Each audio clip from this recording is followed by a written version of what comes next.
Danrem 044 Gapo Brigjen TNI Adri Kusdianto didampingi Ibu Ketua Persit KCK Koorcap Rem 044 Ibu Feranita Adri Kusdianto, menghadiri pelantikan Bupati 4 Lawang Haji Joncik Muhammad SSI, SHMHMM dan Wakil Bupati 4 Lawang Arifai, SH di Gria Agung, Palembang, Senin, tanggal 16 Juni tahun 2025.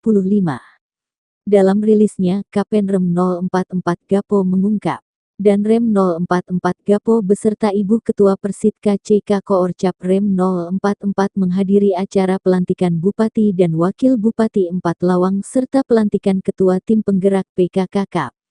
4 Lawang Provinsi Sumsel, yang dilaksanakan di Gria Agung Jalan Demang Lebar Daun Kota Palembang, katanya. Sebagai bagian dari Provinsi Sumsel, kita semua berharap Bupati dan Wakil Bupati dapat melanjutkan membangun Kabupaten 4 Lawang menjadi lebih baik, lebih maju, menyejahterakan masyarakat serta menjaga amanat dan kepercayaan masyarakat, katanya. Pada acara pelantikan Bupati dan Wakil Bupati KAP 4 Lawang, diisi dengan pengambilan sumpah Bupati dan Wakil Bupati KAP 4 Lawang oleh Gubernur Sumsel, dilanjutkan penandatanganan jabatan dan fakta integritas, serta pemasangan tanda pangkat, tanda jabatan dan penyerahan keputusan Menteri Dalam Negeri.